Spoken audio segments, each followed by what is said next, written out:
Hello बच्चों, आज के वीडियो में हम सीखेंगे करेक्टिंग इनकरेक्ट वैल्यूज क्या होता है।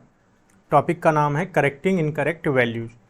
जैसा कि आपने पिछले वीडियो में अर्थमेटिक मीन को कैलकुलेट करना सीखा था, जहां पे हमें x की वैल्यू दी जाती थी और हम मीन को कैलकुलेट करते थे।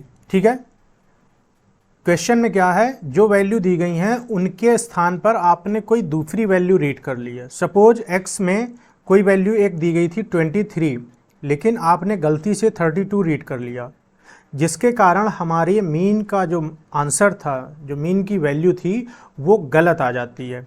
ठीक है, इनकरेक्ट आ जाता है। अब हम इसे करेक्ट करना सीखेंगे, जिसे हम कहते हैं करेक्टिंग इनकरेक्ट वैल्यूज। कैसे करेक्ट किया जाता है? जब आपने 23 की जगह 32 रीड किया होगा तो आपका टोटल x यानी सम x भी इनकरेक्ट आया होगा। ठीक है ना? सम x इनकरेक्ट आने के कारण आपकी मीन की जो वैल्यू थी वो भी गलत आई। तो इसे करेक्ट करने के लिए एक फॉर्मूला होता है जिसे हम बोलते हैं correct sum x equal to incorrect sum x minus incorrect values plus correct values. Incorrect values plus correct values. मैं वैल्यूज क्यों लिख रहा हूं? हो सकता है क्वेश्चन में एक वैल्यू दी जाए, हो सकता है एक से ज़्यादा दी जाए। ठीक है, और इनकरेक्ट सम एक्स का मतलब है जब आपने जो डिजिट गलती से ले लिया है, जिसके कारण आपका सम एक्स क्या है, इनकरेक्ट है, उसकी वैल्यू क्या आ रही है। ठीक है, जब आपका करेक्ट सम एक्स निकल आएगा तो हम करेक्ट मीन को कैलकुलेट करेंगे, और करेक्ट मीन का फॉर्मूला होता है correct sum x divide by correct n. Correct n का मतलब क्या है? जो नंबर ऑफ टर्म या नंबर ऑफ ऑब्जर्वेशन होते हैं, कई बार क्वेश्चन में वो भी कम या ज़्यादा कर देता है। अगर क्वेश्चन में नंबर ऑफ टर्म्स चेंज नहीं हो रहे हैं तो हम एज इट इज़ ले लेंगे, अगर चेंज हो रहे हैं तो हम उनको जितना भी कम या ज़्यादा वैल्यू हुई है नंबर की, उनके अकॉर्डिंग लेंगे। ठीक है, तो क्वेश्चन के द्वारा इसको समझते हैं। The mean marks of 100 students were found to be 40। N की वैल्यू कितनी दी गई है? 100, और मीन कितना दिया गया है? 40।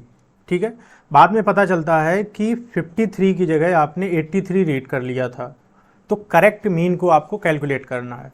ठीक है, यानी करेक्ट x की वैल्यू क्या है? 53, और इनकरेक्ट x क्या है? 83।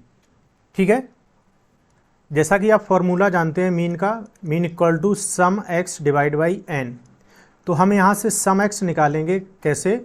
मीन कितना दिया गया है? 40 इंटू एन 100, यानी 4000। जो उनका सम आया है एक्स का वो कितना है? 4000, जो कि इनकरेक्ट है। क्यों इनकरेक्ट है? क्योंकि आपने 53 की जगह 83 रीड कर लिया है।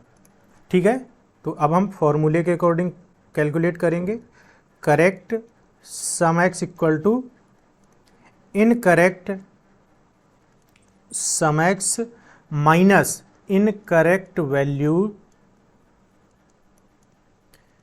ठीक है, प्लस करेक्ट वैल्यू। ये आपका फॉर्मूला करेक्ट सम एक्स निकालने का। तो सम एक्स इक्वल टू कितना आ जाएगा? इनकरेक्ट है 4000, राइट। इनकरेक्ट वैल्यू क्या थी? 83। करेक्ट वैल्यू क्या है? 53। जब आप इसको सॉल्व करोगे तो आपको मिलेगा 3970। ये क्या है? ये करेक्ट सम एक्स है। ठीक है, करेक्ट सम एक्स है। तो आप फॉर्मूले में लिख दो करेक्ट मीन इक्वल टू